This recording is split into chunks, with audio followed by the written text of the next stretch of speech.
Welcome to Full Momentum and HEC-RAS Vodcast. My name is Ben Cary. I got Chris Goodell with me today.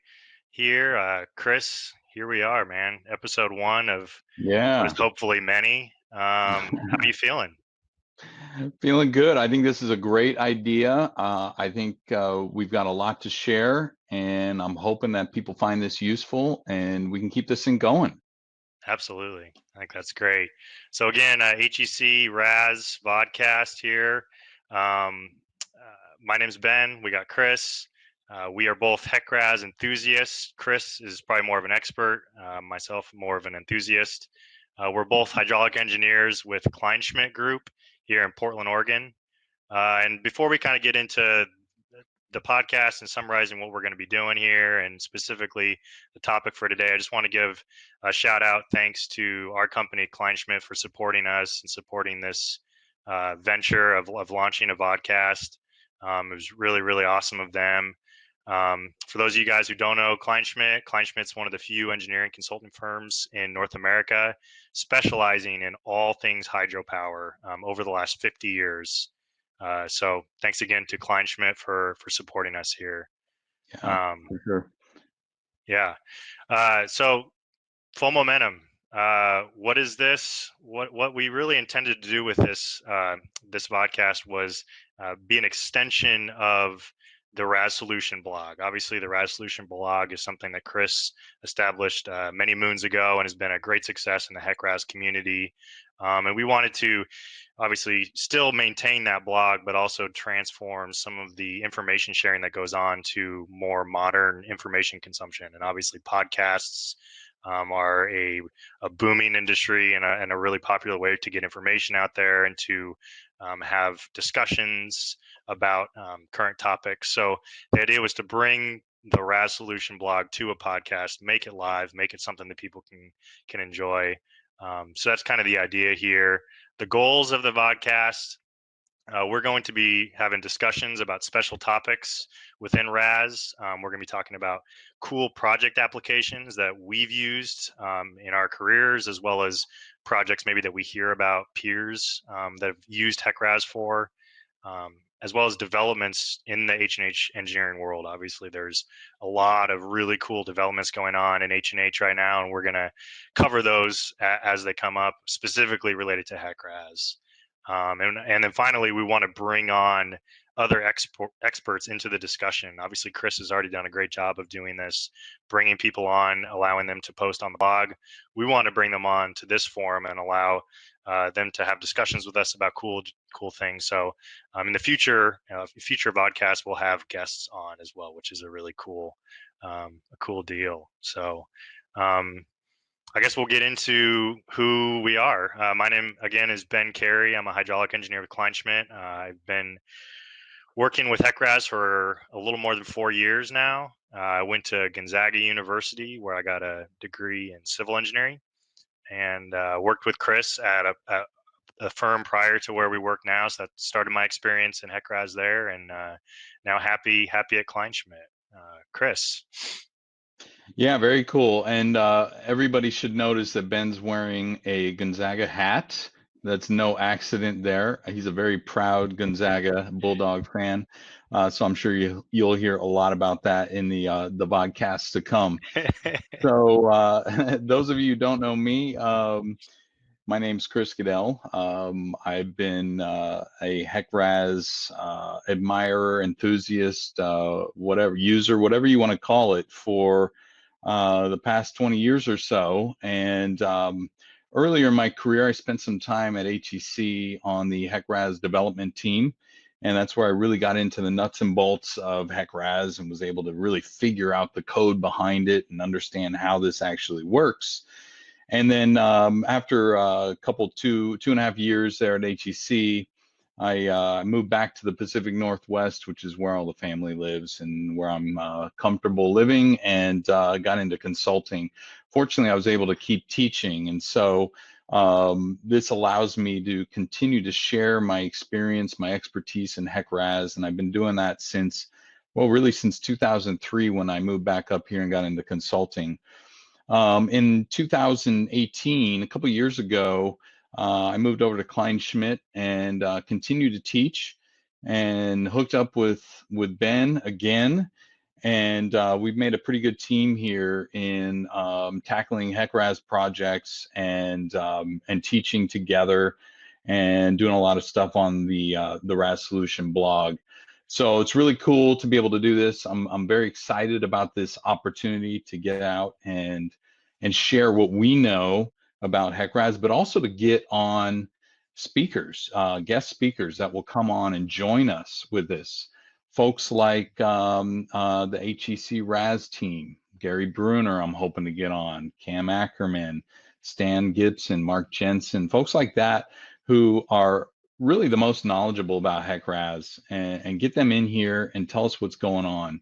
I've got some other guest speakers too we've got in mind, and we'll have them added to it, added to this vodcast in the future. So really what we're trying to do here is we're trying to share experience, share our expertise, get some tips and tricks out there. I think the RAS Solution is a great resource, but not everybody likes to sit down and read through a post. Some people just prefer to look at videos or listen to people talk about HEC-RAS and see what they can learn about that. So that's what this is all about. Right, Ben? Absolutely. Yeah, I think that's a great highlight. And speaking of your time at HEC and Gary Bruner, I know people were jamming out to that intro, so you got to give the people a little bit of background on where that tune is from, because it isn't Yeah. a Billboard Top 100 hit, but it should be. It should be for sure. Yeah. So that intro you all heard at the beginning of this podcast was from a band called Backwater. And this happens to be a band that I was a part of. And in fact, I was the drummer in that band. And this all started when I was working at HEC, and Gary Bruner found out that I could play the drums a little bit. Turns out Gary is a amazing guitarist. I mean, he's just fantastic. It just blows me away how good he is at the guitar. And so we started jamming together and started making some music, just having fun with it. And then we were able to add a couple more pieces to the band. We added a bass player, Martin Fisher. Martin currently works for ICF right now, and he's still in the consulting world doing a lot of HEC-RAS modeling himself. Steve Seville works for David Evans and Associates currently, but both of those guys worked for Northwest Hydraulics Consultants in Sacramento at the time. And so it was a perfect fit. So we were all hydraulic engineers getting together, playing music, rock music, and it was a lot of fun. But anyway, so that's just one song of many that we played, and I thought it was a really good fit for this. Actually, Ben was the one who suggested it, and I agreed, and it works really well for the intro here. It kind of fits what we're trying to do. So anyway, hope you enjoy it, and we'll keep that going as the intro for future podcasts. Absolutely. Unless Gary, of course, tells us that he doesn't want his voice being broadcast to millions. Oh yeah, we'll have to clear with him. I don't think he'll mind. Awesome. All right, great. Thanks for that, Chris. Yeah, really, really excited about today. Again, so what we're going to do here on these podcasts is we're normally going to pick a specific topic or a specific capability that RAS has, or a project that we've been working on, and we're going to dive into the nitty gritty and kind of get into some details and some applications that listeners can take from this and actually apply it to their work.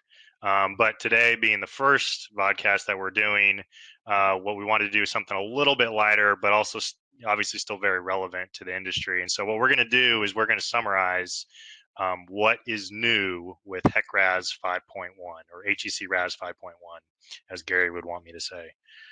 So a few months back, Chris and I had the really, really cool opportunity to host a bunch of the HEC folks up in Portland, Oregon, at a great pub event, a craft brew alliance pH experiment. Shout out to you guys for hosting. Yeah. And it was really just a cool conglomerate of the water resources engineering community in Portland.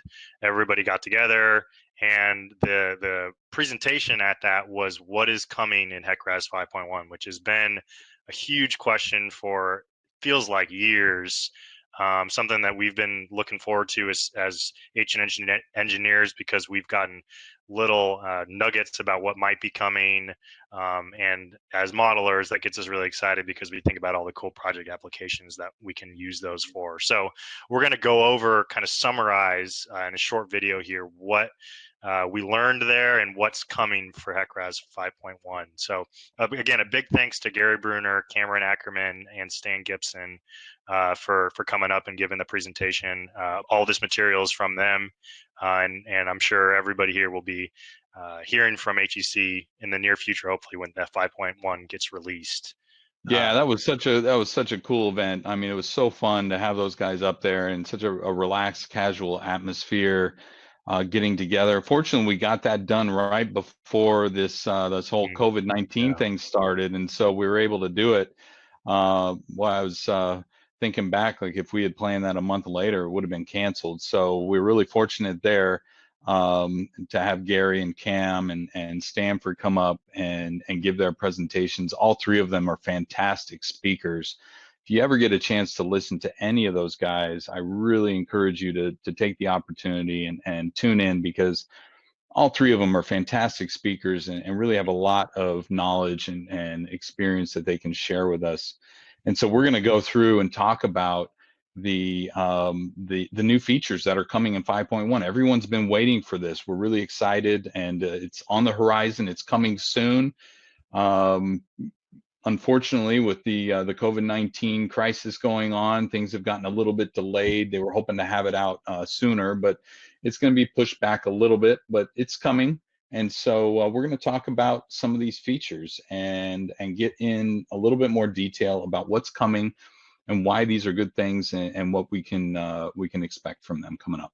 Yeah, absolutely. Just to build off one quick thing, what you're saying, I know everybody who follows the blog would agree with this, but that's one of the really cool things about, I feel like, the hydraulic modeling, water resources community is it's super tight knit. I mean, the fact that you were in a band with some of these guys X number of years ago, and then they fly up to present the new information, and we had what, 30, 40 people there.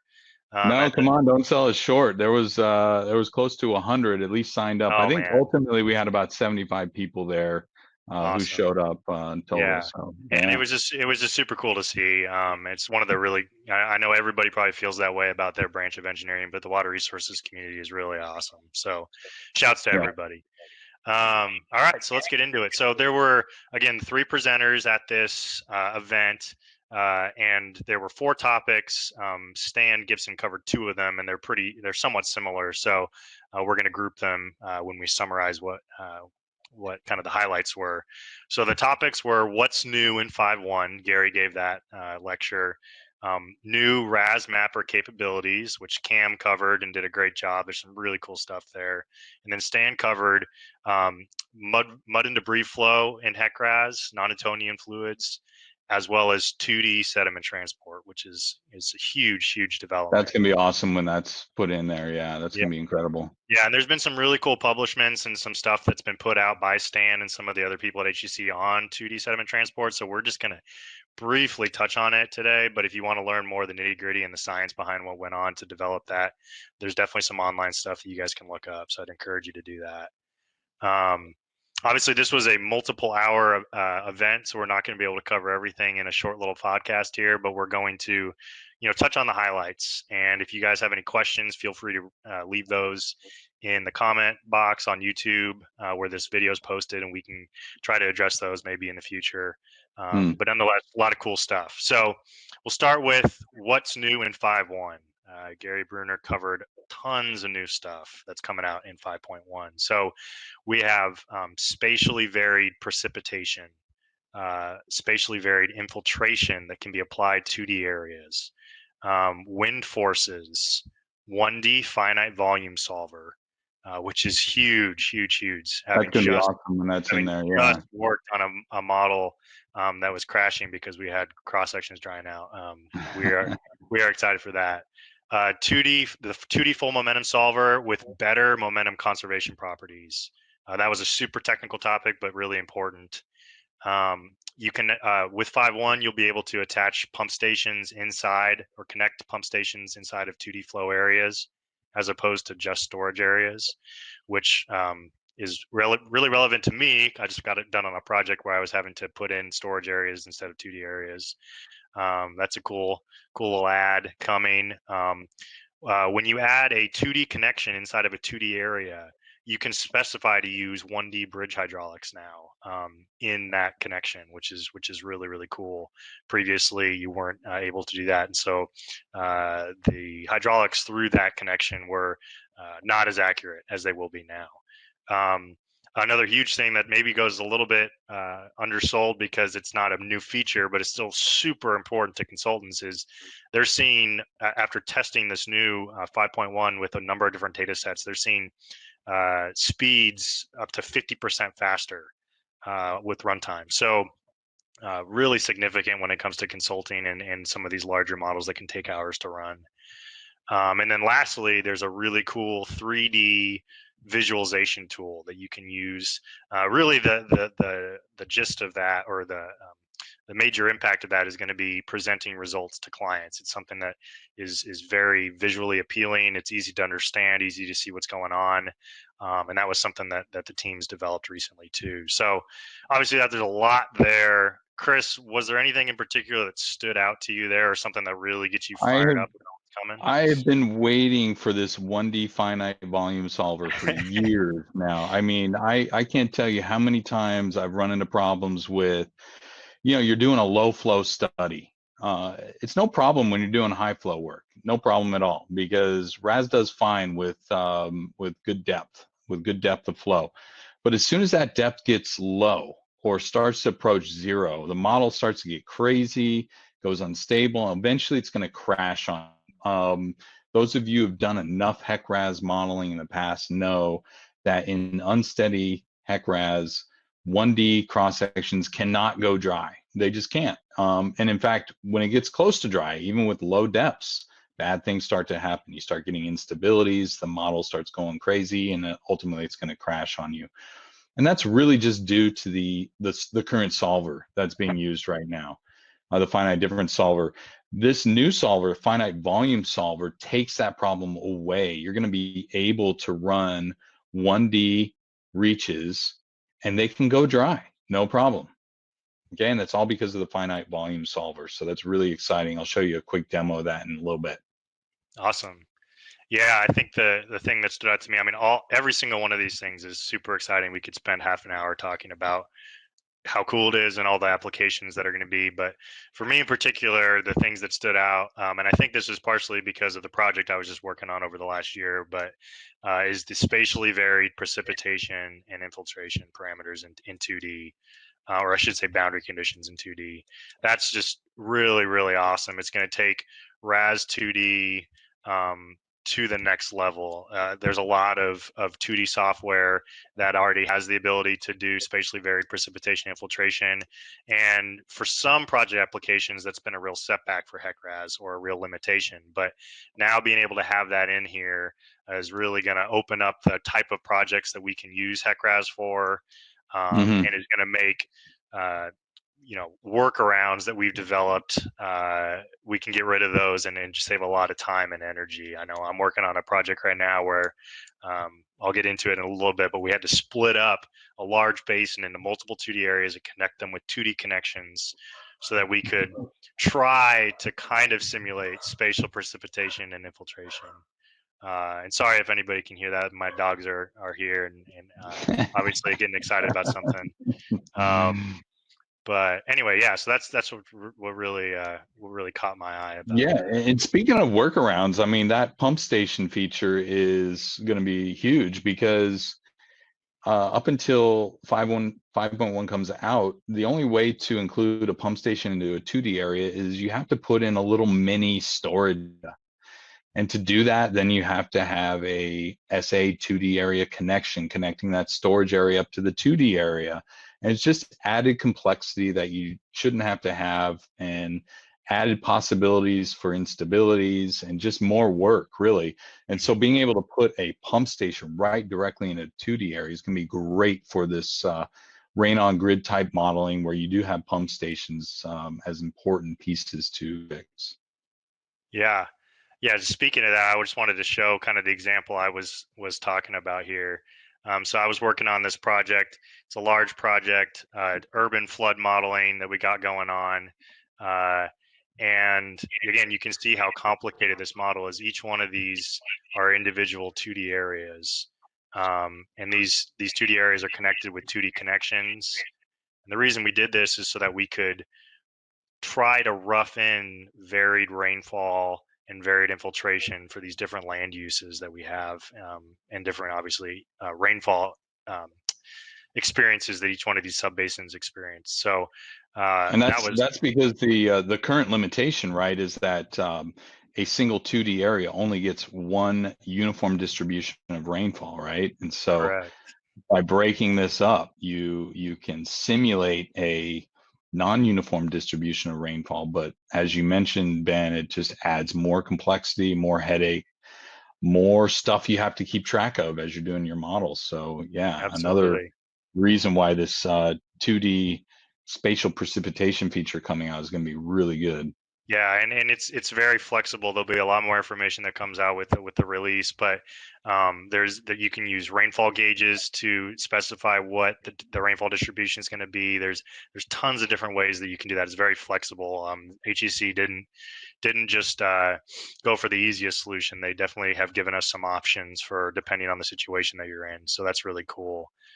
Speaking of what you were just referring to when it comes to the pump stations, again, we had pump stations at this 2D model that I was working on, and instead of just being able to have a single 2D area here and having our pump here connected to that 2D area and pumping out of the levee, what we ended up having to do is we had to put a storage area in here, connect our 2D area to our storage area so that we could put a pump in. And it's just, again, it's hurdles that cause complexity and iterations and errors that aren't going to be an issue anymore, Yeah. at least as they stand. So that's just something really, really cool. We're all very excited about. And again, I think the biggest thing is it's going to open up the project base that you can apply HECRAS to, because obviously historically people think of HECRAS, they think of modeling, one-dimensional rivers, and for a lot of people, that's still all HECRAS is used for. But with these new developments and these new tools, the project base that you can use HECRAS for is just going to expand and continue to grow and develop. So Yeah, super cool. This one I worked with Ben on, and we've been working on it for over a year easily, and it's been a challenge to say the least, but very fulfilling. It's a really cool model, and it just really shows the depth that you can apply HEC-RAS to. I mean, there's so many things you can use it for. And Rain on Grid is a new one. It's a relatively new way to do HEC-RAS modeling, but it works. mhm. And this pump feature and the spatial variation precipitation that's coming in 5.1 is going to make it so much easier. Definitely. There was a lot of other stuff in that lecture. Obviously, we can't cover everything, but all really cool, exciting stuff. That's just going to excite the water resource community when it does get released. Chris, did you want to Yeah, show anything else or talking about anything else before we yeah. move on? Let me show you what I've been really looking forward to here, and this is that the new 1D finite volume solver. So those of you who've been doing 2D modeling know that the 2D areas use a finite volume solver right now, but 1D still uses the finite difference solver. And the problem with that is that cross sections cannot go dry. You can't have a cross section go completely dry. You can have zero flow. That's a little bit of a misunderstanding with a lot of people. They think if you have zero flow, then it's going to crash. Not necessarily, because if you have a downstream boundary that keeps the water up, then it's going to work fine. You can have zero flow. You can even have negative flow. You can have flow going in the upstream direction. But when that depth gets close to zero, things start to get a little bit crazy, and when it does get to zero, it will ultimately crash. I mean, your model is guaranteed to crash when your depth goes to zero. So let me show you an example here. This is the Beaver Creek unsteady flow example data set. It comes with HEC-RAS. So everybody who has HEC-RAS has access to this. You can pull this data set up. And if I look at the May 1974 flood event plan, open up the profile view. We've got a bridge right here in the middle, and I can animate through it, and you can see how the water comes up, impacts the bridge deck, goes over the bridge deck, and comes back down. And this is great. RAS 1D unsteady works fine in this kind of scenario in the current version. But let's say we, instead of looking at a flood event, we wanted to look at a low flow event. In fact, so low that the discharge goes to 0. So I set up a new plan, and I called it zero flow. All right. And all I did was I took the flow hydrograph, and instead of having a flood event in it, I just dropped it down to 0 over 1 day and then hold it at 0 for the remainder of the simulation. Mm-hmm. And so let's see what happens when we run that. Okay, here we go. A lot of errors, and it crashes. That's what the red bar means. We've got a crash here, right? And you can see all of these errors if I scroll up, and it starts as the depth starts to get low. And you can see these errors start to build. Eventually start getting really big errors, and then they're so big that RAS can't handle it and it crashes. If we go and look at the profile plot, you can see what happens. You can see we're draining, water's going down, and then all of a sudden you get the spikes. Starts with a spike in the energy, then you get more spikes, some spikes in the water surface, and then ultimately it crashes. That actually Okay, lasted a lot longer than I thought it would. yeah. Well, RAS has really come a long way over the years. I mean, it used to be it couldn't handle things like this for much time at all, and they've improved it over the years, and they're able to kind of fight through it. But ultimately, if you bring that depth down to 0, it's going to crash no matter what. Okay, so this kind of thing, if you wanted to look at a hydrograph like this, not quite sure why you would, but let's say you did, you wanted to bring this down to 0, you'll be able to do that with the new Finite Volume Solver that's coming out in 5.1. Yeah. So that's a really cool thing, and especially where you have cases, where you're looking at low flow modeling. Maybe you're doing some environmental restoration, and you're looking at conditions for fish. You want to look at low flow. You want to see those kind of conditions. And so to be able to look at really low depths and possibly areas of your reach that dry out, you'll be able to do that with the finite volume technique. Yeah, I have even a better application, Chris. Having taught 1D 2D RAS class in Arizona recently, many of their HECRAS models, they're modeling very flashy systems that start completely dry.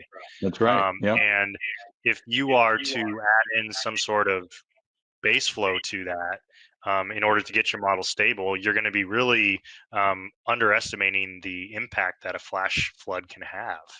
And it's not going to be as accurate as this can be, because you're going to have to add some sort of pilot flow or flow that actually isn't existing in the simulation that you're trying to look at, but you have to add in order to get a stable solution. That's something that RAS modelers have had to find workarounds for over the last 10, 15 years. That's what hydraulic modeling is, right? Is pushing the limit, trying to find workarounds that still are produce solid results that are good for engineering purposes, but maybe aren't as accurate as they could be. Yeah, that's right. I mean, there are a lot of workarounds, and we've had to use these up until, well, even up to the present time, but until 5.1 out, we got to use these workarounds. And you mentioned some of them, but people will use pilot channels, they'll use minimum flow, maybe increase the N values at lower stages. Those are all tricks you can use to try and keep that depth up to keep it from crashing. But who wants to use workarounds, right? We want to be able to just run the model. We don't want to have to deal with these workarounds. And so this finite volume technique is going to really help out a lot. It's going to get us past having to do these workarounds for low flow modeling. Yeah, I think it speaks to the resilience of the water resources engineering community. But many of these things people have found workarounds for. When we're talking about spatially varied infiltration and rainfall, and pumps connected to, having to be connected to storage areas instead of 2D areas, pilot flow, pilot channels, things like this. People have found ways to work around it, but it's not the best it could be. And 5.1 is really going to improve a lot of those areas. Yeah, I really love creative workarounds. We should do a podcast on just workarounds at some point, because the creativity out there in RAS users just blows me away.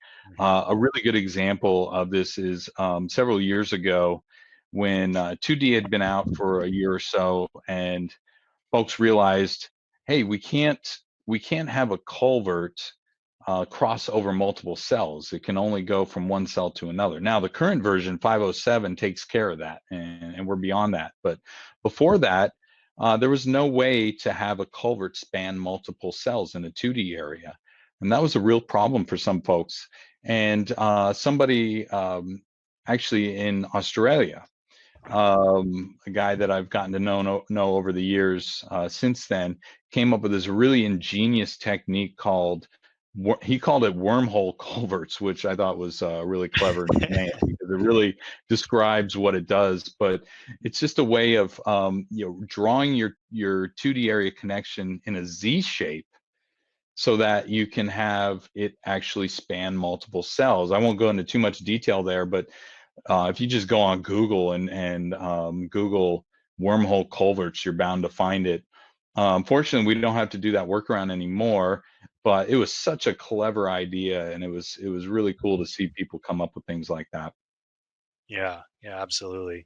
And just I'll throw out a tip here, just because we just ran into it yesterday, and I think it's a valuable reminder when it comes to these 1D solutions crashing.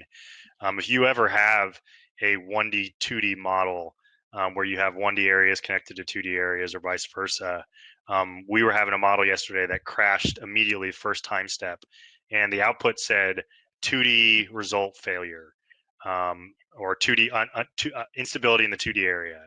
And so if you were just to look at that output, you would think, oh, something's wrong with my 2D area. Maybe my cells are too small. Maybe my time step's wrong. But what it really was that the 1D cross sections were drying out, and they were causing the model to crash. And if anybody has used RAS enough, they know that when RAS crashes, it can cause other things within your model to go crazy that aren't the real issue. So just another good reminder there for people that are using 1D, 2D models. If you're having a model that's crashing and it's showing a 2D error, it's not necessarily a 2D error. It could be your 1D cross sections drying out. So. Yeah, that's a really good point. I mean, things can happen and bounce around quite a bit. I always tell people this is the first place you want to look when you start getting some errors in your computation window. Look at where they start.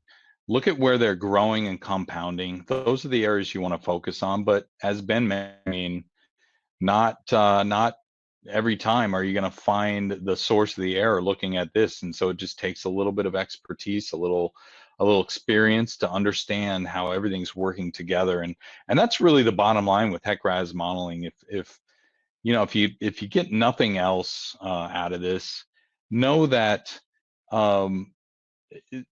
that it comes with experience. I mean, being able to troubleshoot a RAS model, it comes with experience, and you just need to know where to look. And the only way to do that really is to try it out, try things, figure it out, learn, and that's how you're going to ultimately be able to troubleshoot models faster and faster.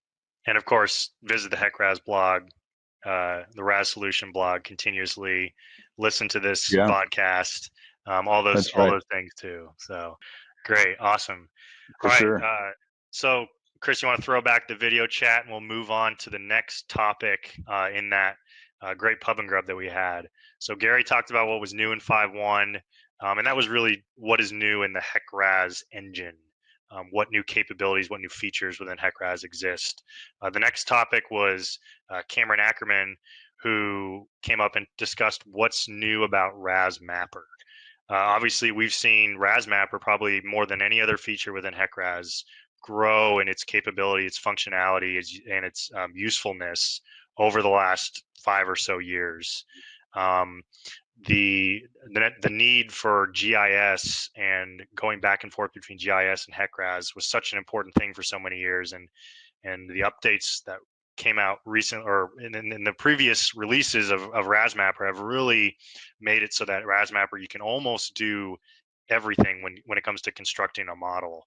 And even more exciting than where RAS Mapper is now is where it's going in 5.1, because they're going to go from, I would say, a 92% functionality when it comes to building a geometry to a 99% functionality. There's a bunch of things that are coming out that are going to make it so that you can, from the moment that you get a terrain surface from a LiDAR surveyor, you can take that and build your model from start to finish in RAS Mapper, which is awesome. So some of the things that are coming out in RAS Mapper that Cam talked about are terrain modifications. So being able to modify the terrain easily within RAS Mapper, not having to go into AutoCAD or GIS. Updating your cross-section elevations within RAS Mapper. And I don't mean extracting the underlying terrain elevation, which is something you can do now, obviously, but you'll actually be able to use survey point data in RAS Mapper and extract their elevations to your cross-section, which is something that's really cool. For many years, I know it's something that I've spent a lot of time doing. You had a 2D area, and then you had a 1D survey, maybe through the channelized portion of your cross section down through the thoweg of your channel, and you had to combine those two data sets in maybe Excel or some other software outside of HECRAS. You had to do the merging and then bring in and copy that XY data into HECRAS for those 1D cross sections. So that's something that will be able to be done in HECRAS now, which is great. There's a 3D Google Earth viewer, so you'll be able to export results as a KML file and view the results in plan view, in street view, so you actually be able to go down like you're a person on the sidewalk and see how high the water is in different places. And you'll also be able to view the impacts to buildings using the 3D building viewer on Google Earth, which is awesome. And then that's going to be a really cool feature. And in fact, folks, speaking of workarounds, have already been figuring this out, how to do this on their own. And I want to give a shout out to Michael Link with AECOM.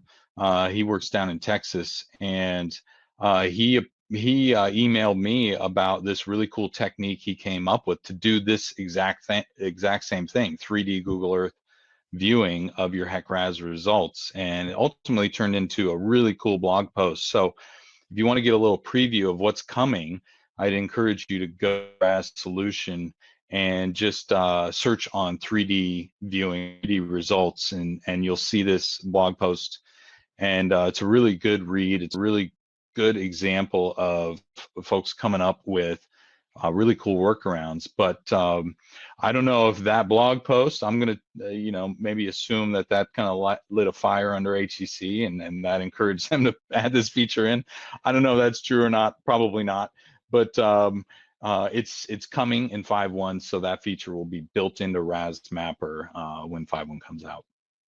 Awesome. Yeah, great point. That's another example of people coming up with new workarounds to make HEC-RAS better, and then HEC comes out and is going to make it super easy to use, which is great.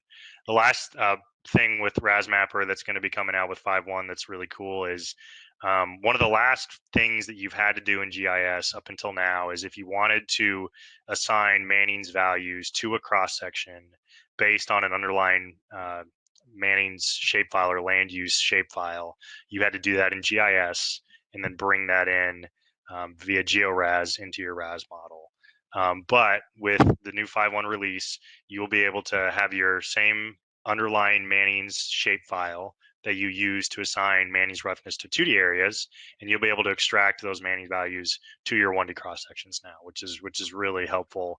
And again, just making RAS more independent, more functional for users, which is great. I mean, GeoRAS was a great tool when it came out, and the problem with GeoRAS was it's inherently tied to Esri, and so they were kind of beholden to Esri as when they could come out with new versions of GeoRAS, and it seemed to always lag behind Esri versions, and so if you had the latest version of Esri, it didn't work with the latest version of GeoRAS, and so it's always been an issue. And so I think HEC recognized that early on and realized, hey, we've got to get this feature, all of these features built right into RAS Mapper so that we don't have to be reliant on Esri anymore. And I think when 5.1 comes out, we will be there just about. I mean, you'll be able to do all of the pre-processing of both 1D and 2D areas right there in RAS Mapper.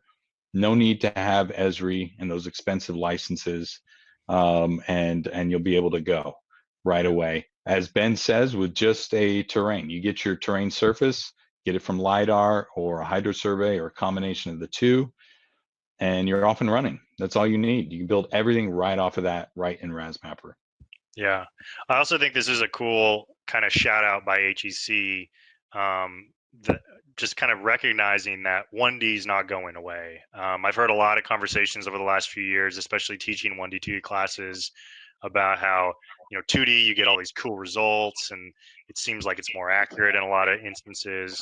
It seems like kind of 1D's out the door, but I think this is just another reminder that there's always going to be a use, especially in the consulting world, for 1D modeling. And I think the fact that HEC is investing resources to improve 1D abilities within HECRAS, whether it's the finite volume or being able to extract Mannings values to cross sections, I think that's just a recognition that, hey, 2D is awesome. I mean, obviously, we could do a 2-hour podcast on 2D on how cool it is, but there's still a lot of really practical, important applications that 1D can fulfill, especially in the consulting world again. So yeah, and what's the big benefit of 1D modeling? It's the speed, right? yeah, And exactly. with 2D models, those of you who've done it, you know that some of these runtimes can be really long, hours, sometimes even days. And we're talking about solutions like cloud computing just to be able to get through some even moderate to large size 2D models. Mm-hmm. And so where you can apply 1D, you should do that because it's going to make your model that much faster. And really the bottom line comes down to, do you know the flow direction in advance? Can you confidently say what direction is flow going to move through my system? If you can do this with 1D modeling, okay, for the most part. And so where you can do that, you're going to speed up your model. And so I agree, Ben. I don't think 1D modeling is going away anytime soon. Certainly while we're dealing with hours long and even days long run times with 2D modeling. Yeah. I mean, especially when you consider, if anything is not going away, it might become more relevant now that we have this finite solver. It's going to be improved quite a bit. Yeah, Um, exactly. Awesome. Is there anything in particular you wanted to touch on with the RAS Mapper stuff, or do you want to move on to the 2D stuff? No, I just like to say I'm super excited about how RAS Mapper has evolved so quickly over the last few years since 5.0 came out. It's just really cool to see where it's gone and the cool things that have been added to it. And really, I want to give a shout out to folks we haven't mentioned yet, but the RAS team several years ago made the decision to let's bring on some real computer scientists. I mean, the RAS team historically has always been hydraulic engineers who have learned how to do coding, but they made the decision to bring on dedicated computer scientists onto the team, and they've made some really, really cool additions in RAS Mapper. One of the things everybody loves is the particle tracing, and Mm-hmm. that's one example there where, this was just somebody who came in who knew how to do visualization and was good at coding it, and really quickly was able to add this feature in that has just blown everyone away. So really good idea for HEC to do that, and it's really showing great results in RAS Mapper and the rest of HEC-RAS. But yeah, let's move on to sediment transport. Yeah, absolutely. I was just going to show a quick visualization here because I think this is really cool. This is Oh from that yeah. RAS Mapper output. So again, this is the results you're going to be able to view in Google Earth, which is going to be a really powerful tool, especially when it comes to communicating with clients. So you'll just be able to Absolutely, yeah. just simply in the results menu, export your layer, save as a 3D KML, and you'll be able to open that up in Google Earth. And so, for instance, in Street View, you'll actually be able to see, all right, where's my, as Cam says, how's my favorite barbecue joint doing? Is it underwater? How is my house high enough? Um, do I need to put my house on some fill or something You like can't that to get to get the it? ice machine right now. It's underwater. Yeah, exactly.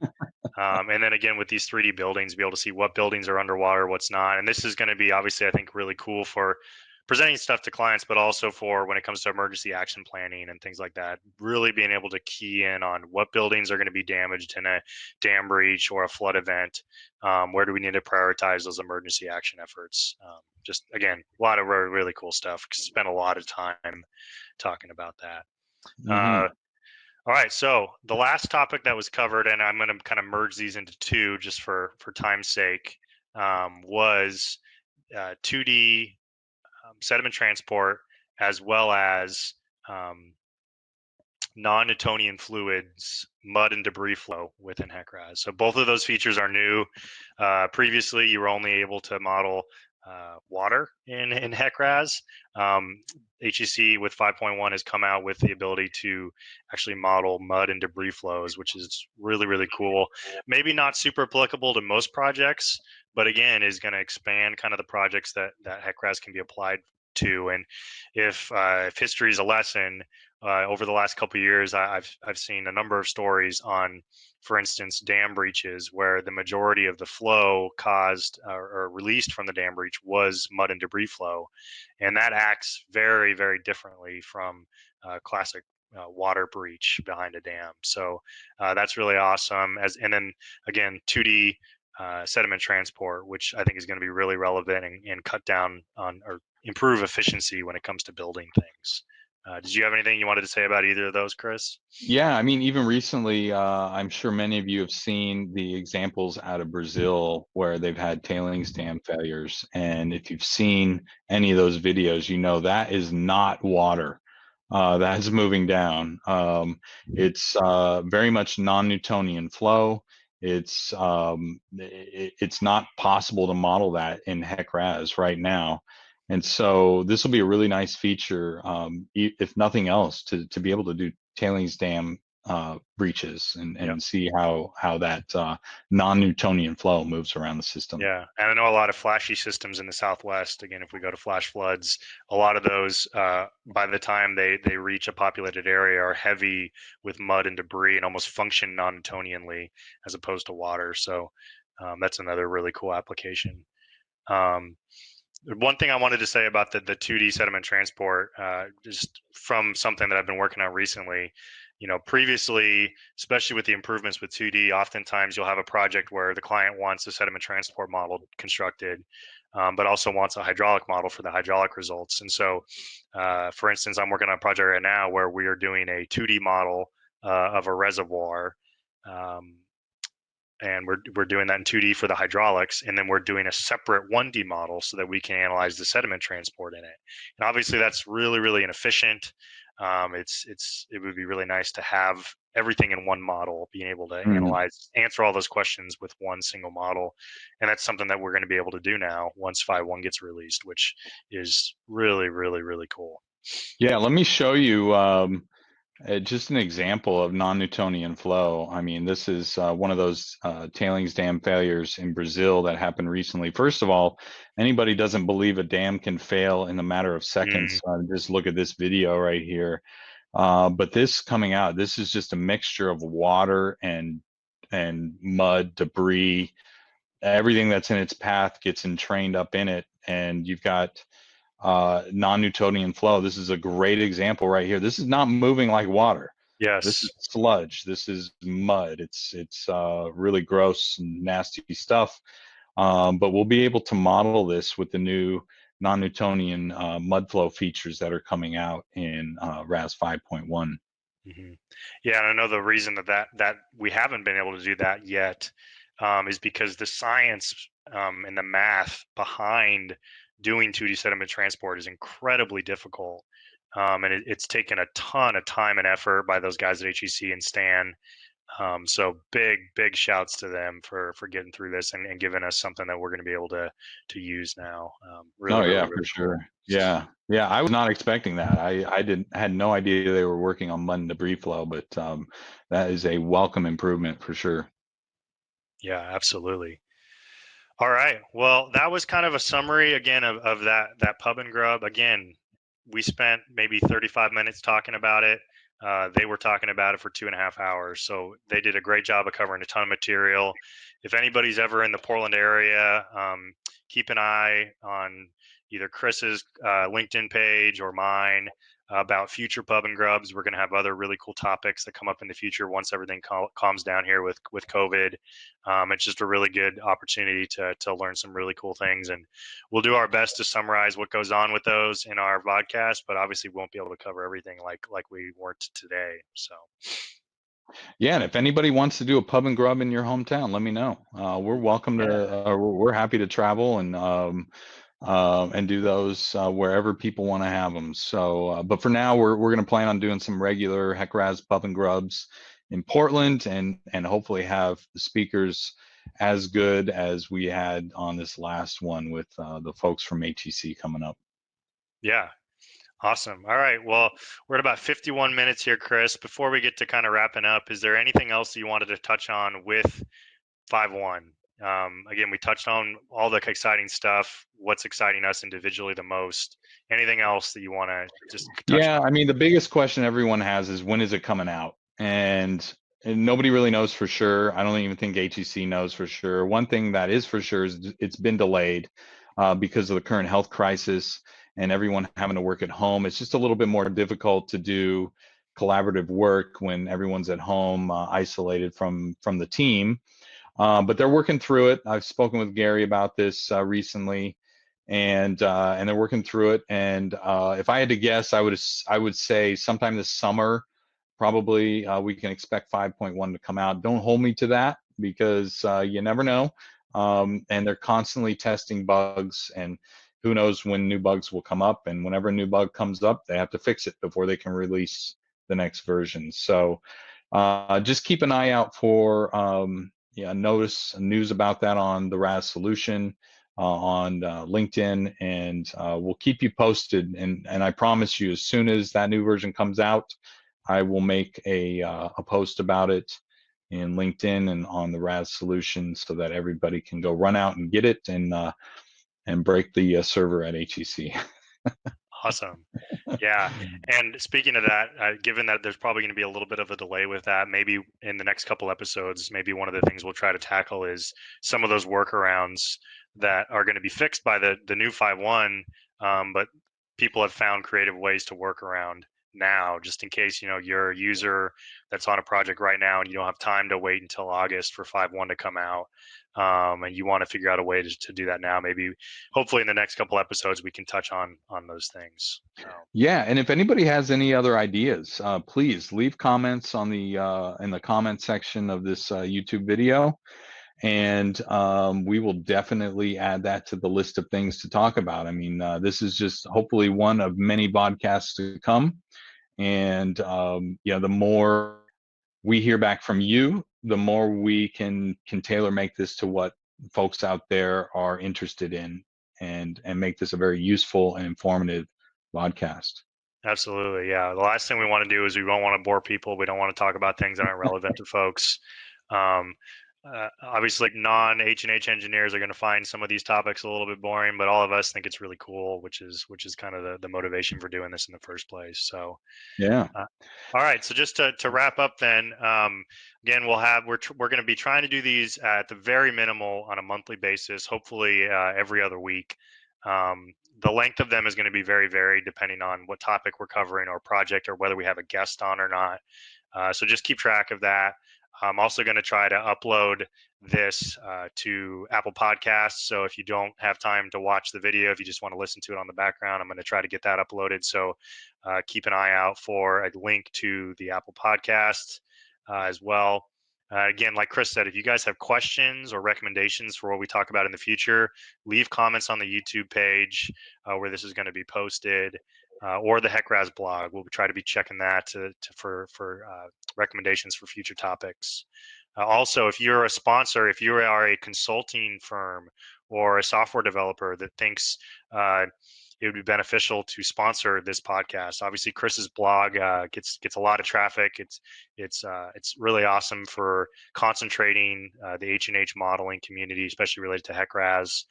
So if you feel like your company or your software could be benefited by sponsoring this podcast, we're open to that.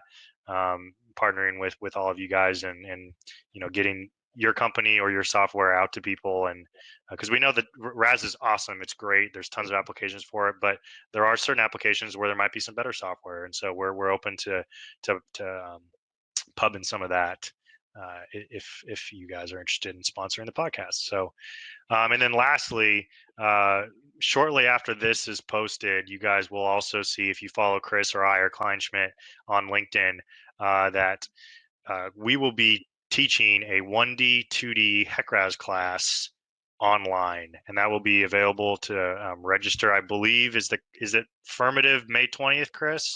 That's what we're planning. Yeah, May 20th. It's going to be a 6-week long class, so it's going to be spread out. And this is for people who, they don't have the time to spend all day, 3 days straight in class.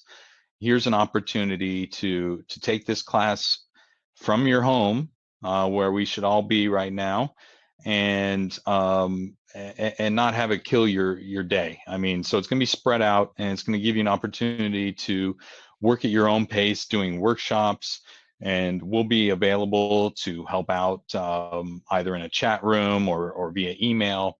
And so I'm really excited about this. This is the same 1D, 2D class that Ben and I have taught many times in the past, but we've always done it in person. So this is going to be our first foray into an online version of it. So I highly recommend you checking that out. Keep your eyes out for a save the date. That's going to be coming out in the next day or two.